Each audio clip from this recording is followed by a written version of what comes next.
देशाच्या संसदेमध्ये नारी शक्ती वंदन विधेयक, सुधारणा विधेयक हे मांडण्यात आलं होतं, पण त्या विधेयकाच्या विरोधात तृणमूल काँग्रेस, सपा, बसपा या विरोधी पक्षांनी मतदान करून ते विधेयक रद्द केलेलं आहे आणि एक प्रकारचा आसुरी आनंद ते विधेयक रद्द करून ते आनंद व्यक्त करत आहेत.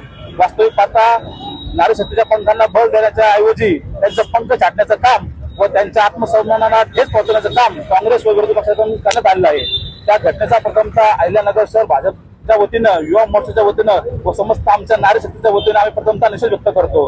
एकीकडे सांगायचं या देशाच्या पंतप्रधान आम्ही महिला केल्या, राष्ट्रपतीपदी महिला आम्ही बसवल्या आणि एकीकडे महिलांच्या आत्मसन्मानाला ठेच पोहोचवण्याचं काम या काँग्रेसच्या वतीनं आणि त्यांच्या सहकाऱ्यांच्या वतीनं करण्यात आलेलं आहे.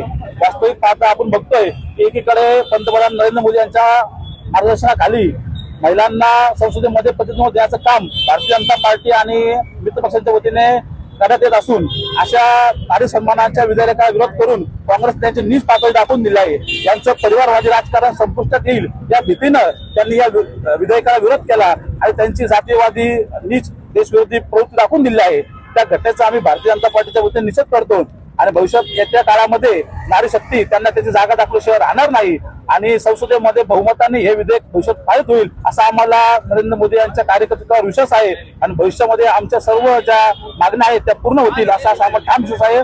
भविष्यात हे विधेयक पास झाल्यानंतर काँग्रेसचा तोंड काळा होणारच आहे. त्या घटनेचा आम्ही आज भारतीय जनता पार्टीच्या वतीने निषेध व्यक्त करतो आणि आज या ठिकाणी उपस्थित सर्व नारी शक्तीला वंदन करतो. धन्यवाद. जय श्रीराम. या ठिकाणी आज आपण पाहतो आहोत संसदेमध्ये 33% आरक्षण मिळवण्यासाठी भारतीय जनता पार्टी ही सतत कटिबद्ध असते.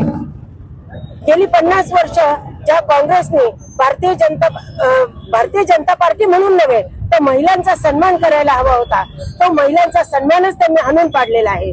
प्रत्येक वेळेस वेगवेगळ्या प्रकारे ते महिलांना खाली खेचण्याचं काम करतायत.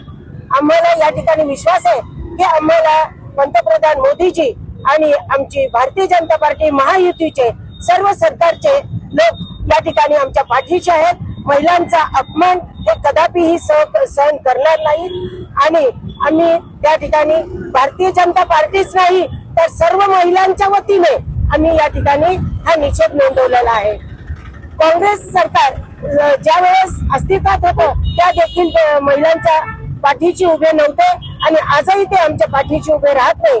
या ठिकाणी महिला त्यांना नक्कीच या ठिकाणी धडा शिकवतील आणि महिलांचं जे 33% आरक्षण आहे ते आम्ही येत्या 29च्या लोकसभेत आम्ही निश्चितपणे ते आणण्याचा प्रयत्न करू आणि आम्ही त्या ठिकाणी 33% आरक्षण मिळवून महिलांना सन्मानित करण्याचा प्रयत्न करू असं आश्वासन देते.